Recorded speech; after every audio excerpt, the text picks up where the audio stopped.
दोस्तों, स्वागत है आपका एक ऐसी दुनिया में जहां पढ़ाई को रट्टा नहीं मारा जाता बल्कि एक ज़बरदस्त 2D एनिमे मूवी की तरह फील किया जाता है। बस इस वीडियो को एक बार शुरू से आखिरी तक देख लो।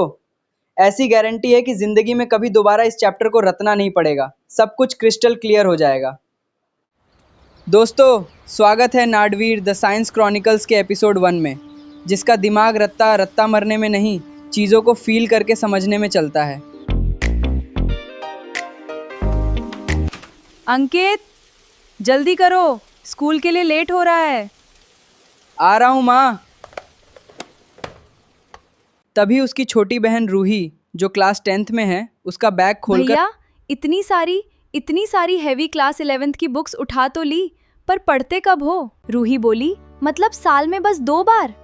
रूही, मैं पढ़ता हूँ जब मेरा दिमाग एकदम शांत होता है। अंकित, क्लास 11th का बैकलॉग जमा मत होने दो। बेस स्ट्रांग नहीं हुआ तो आगे का फ्यूचर मुश्किल हो जाएगा।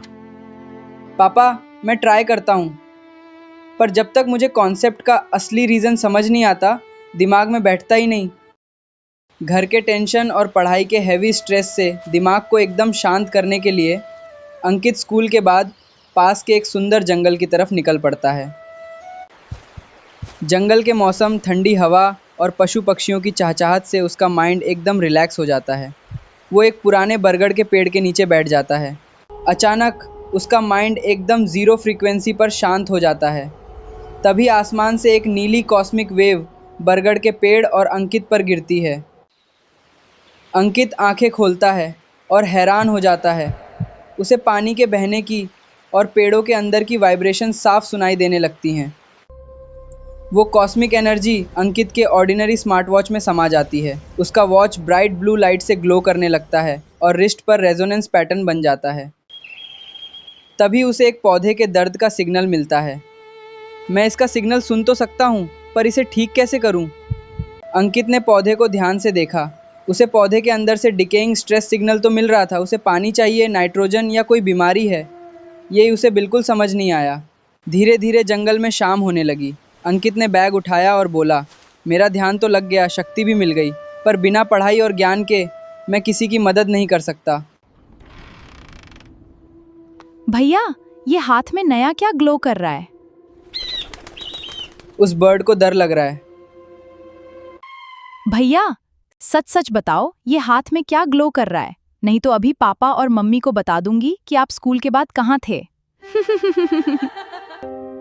अरे नहीं, रूही रुक, मैं बताता हूँ। आज मैं स्कूल के बाद दिमाग शांत करने जंगल चला गया था। वहाँ बरगद के पेड़ के नीचे एक कॉस्मिक एनर्जी आई और मुझे ऐसी शक्ति मिली जिससे मैं सबकी आवाज़ें सुन सकता हूँ। क्या भैया, झूठ कहानी बना रहे हो? मुझे बेवकूफ मत बनाओ, मैं बिल्कुल नहीं मानती। रूही गुस्से में मुड़नी चाहती है और उसका हाथ अंकित के ग्लोइंग रिस्टबैंड से टकरा जाता है। हाँ, ये क्या था? मुझे उस बाहर के पक्षी की आवाज साफ सुनाई दी। जब तुमने मुझे छुआ तो मेरी रेजोनेंस तुम तक पहुंच गई, पर दिक्कत यह है कि मैं इनकी प्रॉब्लम ठीक करना नहीं जानता। भैया, ये तो अननेचुरल सुपर पावर है। आप तो सुपर हीरो बन गए। आपका एक मस्त सुपर हीरो नेम होना चाहिए। साउंडमैन, एको बॉय, वॉइस किंग। बकवास, एकदम बकवास नाम है ये सब। नाद मतलब ध्वनि और वीर मतलब योद्धा। कैसा लगा भैया? नादवीर, हाँ, ये अच्छा है। चलो, अब आराम करो, बाकी कल देखेंगे। नादवीर नाम तो मिल गया, पर मैं इन पौधों और प्रकृति को बचाऊंगा कैसे? हेलो अंकित, मैं हूँ आर्या। कॉस्मिक एनर्जी ने मुझे तुम्हारी मदद और गाइड करने के लिए भेजा है। आर्या, तुम मेरी मदद कैसे करोगे? तुम्हें जो भी समझना हो, मैं 24/7 तुम्हारे साथ हूँ। अंकित, तुमने जंगल में सूखते पौधे और पक्षी का दर्द सुना, पर तुम उसे ठीक नहीं कर पाए क्योंकि तुम्हारे पास शक्ति तो है, पर साइंस ज्ञान नहीं। पर आर्या, आर्या, मैं तो एक एवरेज स्टूडेंट हूँ। मुझे एनसीईआरटी टेक्स्ट बुक और बोरिंग लेक्चर से वैसे ही डर लगता है। तो हम तुम्हें रतालो पढ़ाई नहीं करवाएंगे। हम हर कॉन्सेप्ट को 3D विजुअल्स और रियल लाइफ एग्जाम्पल से दिखाएंगे ताकि तुम जिंदगी में कभी ना भूलो। अगर ऐसी बात है आर्या, तो मैं तैयार हूँ। तुम पर भरोसा करके देखता हूँ। चलो शुरू करो। शाबाश अंकित, हमारा पहला मिशन है NCERT class 11 biology chapter 3 plant kingdom. Ankit, तुमने जंगल में बरगद का विशाल पेड़ भी देखा? क्या तुमने कभी गौर किया है कि दुनिया के लाखों पेड़ों को पहचाना कैसे जाता है? हाँ यार आर्या, इतने सारे पेड़ पौधे हैं, अगर इनका कोई नाम या ग्रुप ना हो तो हम उन सूखते पौधे का इलाज कैसे ढूंढेंगे? बिल्कुल, सोचो, अगर तुम्हारे शहर के सारे लोगों का आधार कार्ड और नाम हटा दिया जाए तो कितना केओस होगा। इसीलिए साइंस ने बनाया वर्गीकरण। सबसे पहले कैरोलस लिनियस ने एक आसान रास्ता निकाला। उन्होंने बस बाहर के रूप और फूल के मेल पार्ट एंड्रोशियम को देखकर पेड़ों को बांटा। अच्छा, मतलब लिनियस साहब ने बस बाहर का रूप रंग देखकर बांट दिया। ये तो वही बात हुई कि किसी को दूर से देखकर जज कर लेना। समझो, प्लांट के पत्ते, ताना और जड़ ये मौसम के साथ बदलते रहते हैं। गर्मी में पत्ते सूख जाते हैं, बारिश में हरे हो जाते हैं। और सेक्सुअल कैरेक्टर्स यानी फूल और बीज, मौसम चाहे जो हो, फूल का अंदरूनी स्ट्रक्चर नहीं बदलता। ये प्लांट का असली और परमानेंट फीचर है। लिनेयस की सबसे बड़ी गलती ये थी कि उन्होंने मौसम से बदलाने वाले पत्तों और ना बदलाने वाले फूलों दोनों को बराबर वेटेज दे दिया। लिनियस ने तो बस बाहर की चमक धमक देखी। फिर आए बेंथम और हुकर। उन्होंने कहा, बाहर से धोखा मत खाओ, पेड़ों के अंदर की 3 असली चीजें देखना जरूरी है। पहली चीज अनाटोमाई यानी अंदर की शरीर रचना। जैसे घर में पानी और बिजली की अलग पाइप्स होती हैं, वैसे ही ताना के अंदर पानी और खाना ले जाने की अलग पाइप्स होती हैं। दूसरी चीज एम्ब्रियोलॉजी यानी बीज के अंदर का बच्चा। चना या राजमा को भिगोकर छीलो तो 2 डाल निकलते हैं, पर मक्का और चावल में एक ही पीस रहता है। तीसरी चीज फाइटोकेमिस्ट्री यानी पौधे का केमिकल।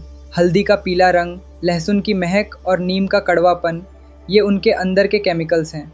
आहा आर्या, मतलब बेंथम और हुकर ने हमारी रसोई के चने, राजमा, मसालों और पेड़ के अंदर की पाइप्स को देखकर पूरा नेचुरल सिस्टम बना दिया। अब आया ना असली मज़ा। और आज के ज़माने में हम यूज़ करते हैं फिलोजेनेटिक सिस्टम, जो पेड़ों के पूर्वजों और उनके खानदानी रिश्तों पर आधारित है। गज़ब, मतलब जैसे हमारे यहाँ गोत्रा और ख़ानदान देखा जाता है, वैसे ही ये पेड़ों की पुरानी वंशावली बता देता है कि कौन किसका दादा परदादा था। आज के डिजिटल ज़माने में कंप्यूटर कोड्स से न्यूमेरिकल टैक्सोनॉमी, क्रोमोसोम्स के एक्सरे से साइटोटैक्सोनॉमी और प्लांट केमिकल्स से कीमोटैक्सोनॉमी होती है। चलिए अब चलते हैं प्लांट किंगडम के सबसे पहले ग्रुप पर। एल्गाए क्लोरोफिल वाले, सिंपल, थैलॉइड और अपना खाना खुद बनाने वाले होते हैं। एल्गी परिवार की पहली बहन है, यानी हमारी हरी काई। इसका रंग ताज़ा घास जैसा चटक हरा होता है। लेकिन ये इतनी हरी क्यों होती है? क्योंकि इसके अंदर क्लोरोफिल ए और क्लोरोफिल बी नाम के 2 हरे रंग वाले पिगमेंट सबसे ज़्यादा होते हैं।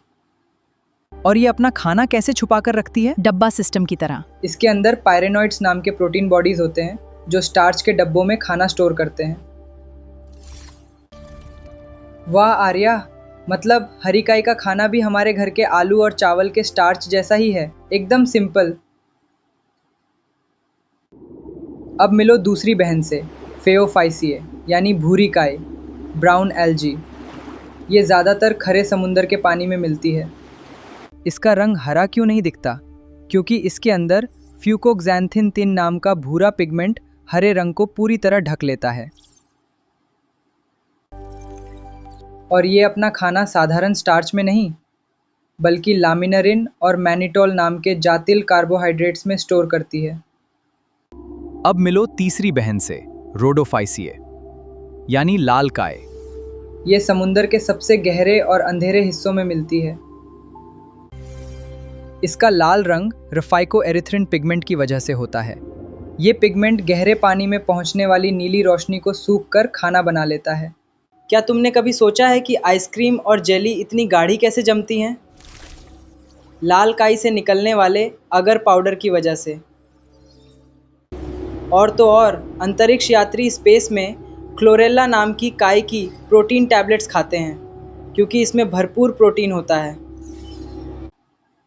गजब आर्या, मतलब हरी काय स्टार्च, भूरी काय लैमिनरिन और लाल काय फ्लोरिडियन स्टार्च। तीनों बहनों का फुंडा एकदम क्लियर। अब एल्गी से लैंड प्लांट्स की तरफ चलते हैं। Next stop bryophytes. चलिए अब चलते हैं दूसरे परिवार पर, ब्रायोफाइट्स। ये ज़मीन और पानी दोनों के मिलन पर पाए जाने वाले पौधे हैं। इन्हें पेड़ों का मेंढक या एम्फीबियंस कहते हैं, क्योंकि ये रहते तो ज़मीन पर हैं, पर आगे की पीढ़ी बढ़ाने के लिए इन्हें पानी ज़रूरी चाहिए। बारिश के मौसम में पुरानी दीवारों या इंटों पर जो हरी मखमली कालीन या कारपेट जाम जाती है, वही ब्रायोफाइट्स का मॉस है। ब्रायोफाइट्स में मॉसेस और लिवरवर्ट्स आते हैं और ये मॉइस्ट शेडेड जगहों पर मिलते हैं। आहा आर्या, मतलब दीवार पर जमी हरी मखमल ही मॉस है और ये मेंढक की तरह पानी के बिना वंश नहीं बढ़ा सकते। एकदम क्रिस्टल क्लियर। अब मिलो तीसरे परिवार से। ये ज़मीन के पहले ऐसे पौधे बने जिनके पास खाना और पानी ले जाने की असली पाइप्स जाइलम फ्लोम आई। शादी ब्याह के बुकेज और घड़ों में जो सुंदर घने हरी पट्टी वाले सजावटी पौधे देखने को मिलते हैं, वही टेरिडोफाइट्स के फर्न्स हैं।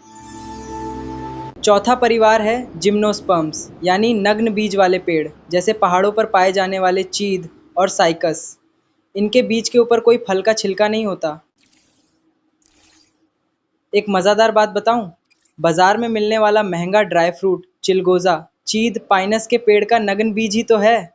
और आखिरी और सबसे एडवांस्ड परिवार है एंजियोस्पर्म्स, यानी फूल वाले पौधे। इनके बीज आम और सीप की तरह फाल के अंदर सेफ होते हैं।